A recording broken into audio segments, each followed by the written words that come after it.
Welcome back everybody, I'm Jaran Khabi, your host, and today I'm going to react to a video about Knight Rider, the 80s sci-fi show that failed every time Hollywood tried to bring it back. Now for new updates and content you can visit the links in the description now below, and let's get started. Enjoy.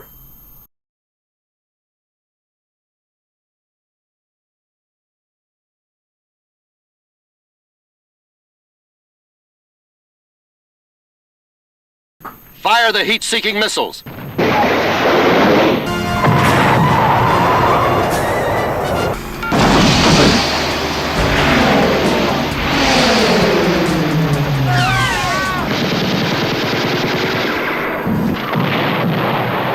Imagine a moonlit desert highway stretches into darkness. Suddenly, a sleek black Pontiac Trans Am roars into frame, its red scanner pulsing hypnotically. Behind the wheel sits a man with perfect hair and a leather jacket, but he's not driving. A car that talks back to me. He's having a conversation with the car itself. This was Knight Rider. Brilliant TV When series. Knight Rider premiered in 1982, America was entering a new technological frontier. Personal computers were entering homes, and science fiction was becoming science fact. The Cold War tech race had people wondering what marvels the future might hold. And here was a show asking, what if the ultimate partner wasn't human at all? Created by Glenn A. Larson for NBC with a modest episode budget of approximately $1 million per episode, Knight Rider defied expectations. It wasn't a prestige drama, it was entertainment that captured lightning in a bottle, running for 4 seasons and drawing over 20 million viewers at its peak. In this video, we're exploring how Knight Rider became a cultural phenomenon that still resonates today. It wasn't just about a man and his talking car fighting crime. It was about our relationship with technology, our fascination with artificial intelligence decades before Siri and Alexa, and how a seemingly simple action show laid groundwork for countless series that followed. What made Knight Rider stand out wasn't just its premise, it was the execution. The show's technical achievements were remarkable for television in the early 1980s. KITT, the Knight Industries 2000, wasn't merely a prop, it was a character that required innovative practical effects to bring to life.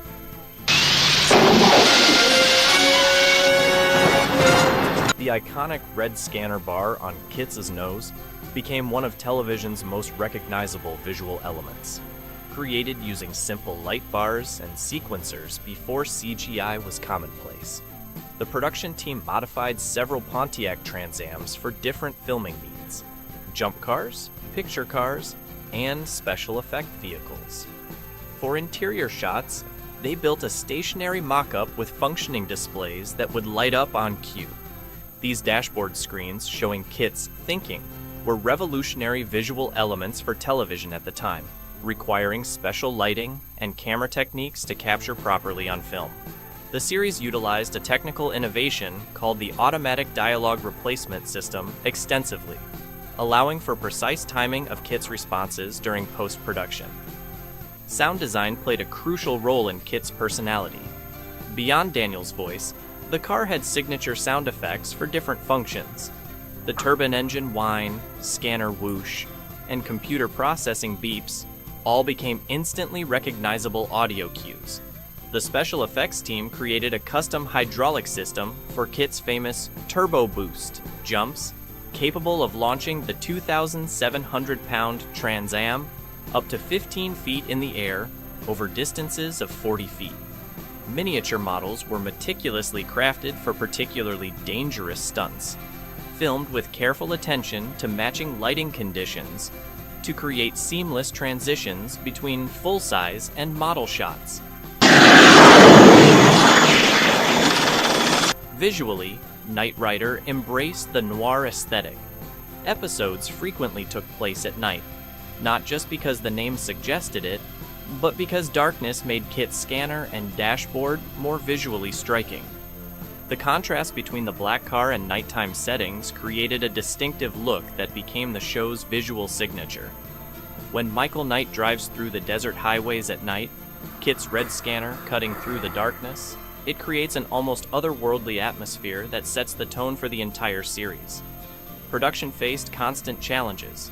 Creating the illusion that Kit drove itself required clever camera angles and editing. Stunt drivers often operated the car from hidden positions, sometimes lying below the dashboard, other times from specially constructed seats on the opposite side. For scenes where Kit would talk while driving, they frequently used process shots, with Hasselhoff pretending to drive in front of pre-recorded footage. Here's something many viewers don't know. Kit's voice, performed by William Daniels, was added in post-production. During filming, a script supervisor would read Kit's lines off-camera for Hasselhoff to react to. Daniels rarely visited the set, recording his dialogue separately in sound studios. This production method created a unique challenge for Hasselhoff, who had to maintain engaging conversations with an absent co-star, something that would become commonplace decades later with CGI characters. The performances in Knight Rider gave the show its heart, with David Hasselhoff's portrayal of Michael Knight standing as his breakthrough role. Hasselhoff brought a perfect blend of charm, intensity, and a touch of self-aware humor to the character. His chemistry with Kit created the show's emotional core, especially in scenes like the Season 2 episode Goliath, where Michael confronts his own past and identity. His ability to make viewers believe he was forming a genuine friendship with a car speaks to his charisma as a performer. Goliath's William my favorite Daniels episode. provided Kit's unforgettable voice, giving the AI personality a perfect mix of British-tinged sophistication, dry wit, and evolving emotion. What's remarkable is how Daniels, recording separately from the main production, created such authentic banter with Hasselhoff. Kit's gradual development from purely logical computer to something approaching humanity was subtle but profound. Daniels' performance in Trust Doesn't Rust, where Kit faces his evil counterpart Carr, showed the complexity he brought to what could have been a one-note character. Edward Mulhare as Devon Miles and Patricia McPherson as Dr. Bonnie Barstow rounded out the core team. Devon's proper British demeanor provided the perfect foil for Michael's maverick style, while Bonnie's technical expertise and no-nonsense attitude added depth to the foundation for Law and Government, FLAG, team. The tension when Bonnie was temporarily replaced by April Curtis, Rebecca Holden, in Season 2 showed how integral these supporting characters had become to the show's dynamic. Richard Basehart deserves special mention for his role as the voice of the narrator, opening each episode with the now iconic Knight Rider, a shadowy flight into the dangerous world of a man who does not exist. His gravelly, authoritative delivery set the tone for each adventure and became inseparable from the show's identity. The recurring villains also contributed significantly to the show's appeal, with actors like John Considine as the evil industrialist Cameron Zachary and Lance Legault as the rogue army officer Colonel Faraday, creating memorable adversaries that challenged the team across multiple episodes. Guest stars frequently included up-and-coming talent, with future stars like James Doohan, Lucy Liu, and Alan Oppenheimer making appearances. Among the most memorable episodes was Night of the Phoenix, the pilot that established Michael's origin story as a police officer left for dead and given a new face and identity. This 2-hour introduction set up the show's themes of rebirth and second chances.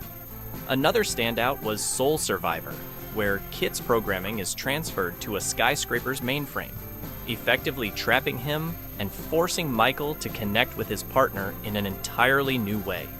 These performances elevated Knight Rider beyond its high-concept premise. The human-AI relationship between Michael and Kit explored themes of trust, friendship, and what it means to be human. Questions that seemed like pure science fiction in the 80s, but have become increasingly relevant in our AI-driven world. Each character's journey reflected the show's central message that technology could enhance our humanity rather than replace it. When Knight Rider first aired in September 1982, critical reception was decidedly mixed. Many reviewers dismissed it as just another gimmicky action show. A man with a talking car fighting crime seemed too simplistic to be taken seriously. The Los Angeles Times called it high-concept, low-execution television, while others predicted it would be canceled within a season. But audiences immediately connected with the show. The Nielsen ratings told a different story than the critics, with Knight Rider quickly becoming one of NBC's most successful series of the early 80s. By the end of its first season, it had secured a devoted fan base that crossed demographic lines, appealing to both technology enthusiasts and action-adventure fans. The show evolved significantly over its 4-season run. The first season established the core premise and characters, focusing on straightforward crime-fighting stories. Season 2 expanded the mythology, with episodes featuring KARKITT's evil predecessor and delving deeper into Michael Knight's backstory.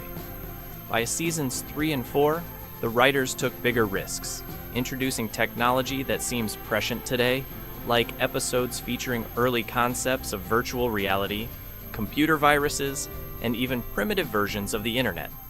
One of the most controversial production decisions came in Season 2 when Patricia McPherson's character, Bonnie, was temporarily replaced by Rebecca Holden as April Curtis.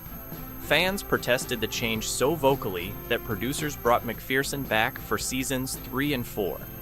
This demonstrated how invested viewers had become in the show's character dynamics. The series also faced criticism for becoming increasingly far-fetched in later seasons. Kit gained new abilities almost every episode, from a super pursuit mode that dramatically increased his speed to a transformation capability that allowed him to convert into an open-top vehicle. These additions were sometimes seen as desperate attempts to keep the format fresh, though younger viewers enjoyed these new gadgets. Hidden throughout the series are interesting continuity details and production quirks. Eagle-eyed viewers might spot that different Trans-Ams were used throughout filming, sometimes with visible differences between shots. In certain stunt scenes, you can occasionally glimpse the hidden driver controlling Kit during supposedly driverless sequences. The show even featured early appearances by actors who would later become famous, including Bryan Cranston and Geena Davis in small guest roles. The influence of Knight Rider extends far beyond its original run, establishing a template that countless shows and films have followed. The concept of an AI companion as a legitimate character rather than just a tool was groundbreaking, predating similar relationships in films like Her and AI assistants like Siri by decades. The show's premise, that technology could be personified and befriended, has become increasingly relevant in our current era of smart homes and voice assistants. In automotive design, Kit's dashboard, full of screens and digital readouts, seemed like fantasy in 1982, but has become standard in modern vehicles. Tesla's self-driving capabilities and conversational interfaces particularly echo what Kit offered, with Elon Musk even adding a Knight Rider mode to Tesla vehicles as a direct homage. The show's vision of a car that could drive itself, provide information, and even make decisions has largely come to pass, though thankfully without the missiles and ejection seats. The show pioneered what media scholars now call the tech buddy genre, inspiring everything from Airwolf to Person of Interest. Its DNA can be found in countless works featuring human-AI partnerships. Knight Rider conventions still draw thousands of fans annually, with some enthusiasts building remarkably accurate Kit replicas costing upwards of $100,000.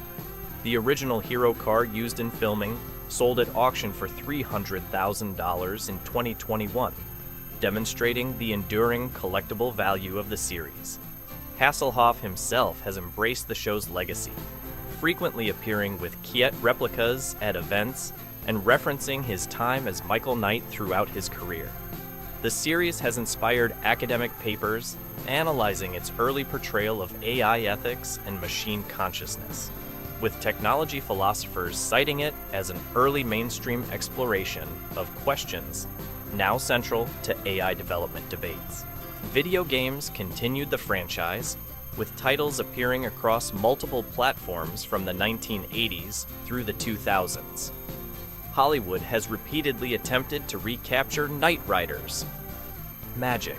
The 2008 NBC reboot starring Justin Bruning as Michael Knight's son lasted only one season. Other attempted revivals, including a 1991 TV movie Knight Rider 2000 and 1994's Knight Rider 2010, failed to connect with audiences. This speaks to the difficulty of recreating the original's perfect storm of timing, casting, and cultural context. Hasselhoff's charisma and the practical effects of the original have proven difficult to replicate in the CGI era. The show's cultural footprint remains impressive.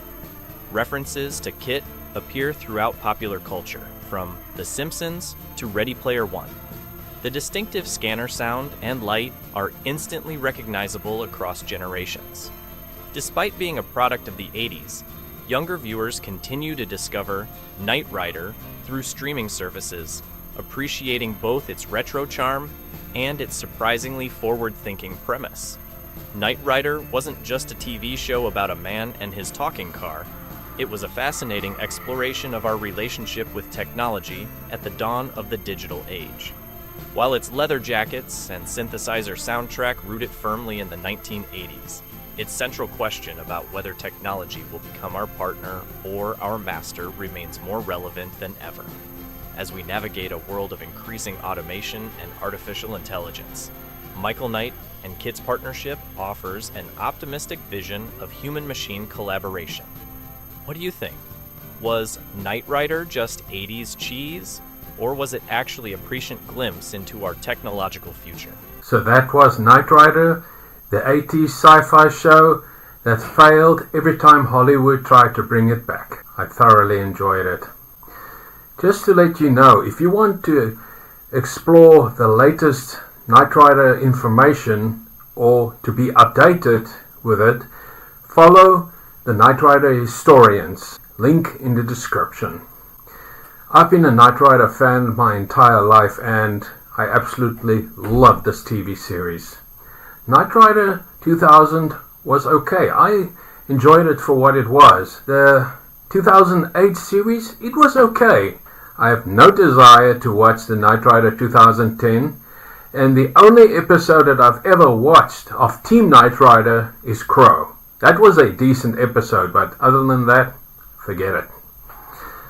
I must say, I met numerous people at the Knight Rider 2012 reunion. I met some of the cast, some of the crew. I met the Knight Rider historians Joe Huth and AJ Palgrim, and I also met Nick Nugent, who wrote the Knight Rider Companion and the abridged edition.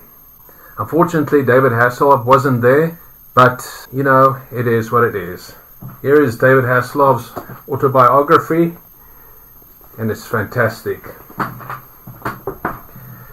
Here is one of Joe Huth's Knight Rider books, Knight Rider Legacy. Here's Nick Nugent's Knight Rider Companion, the first edition, and not the abridged edition. I still want to get myself a copy of that. And here's the first version of Joe Huth's 30 Years of a Lone Crusader and His Talking Car book. Absolutely worth the read. And I must say, if you've never explored Knight Rider, do so immediately. You will not be disappointed. And a word of wisdom for today. Like the Knight Rider theme says, one man can make a difference. Have a blessed day further, and I'll see you next time. Goodbye.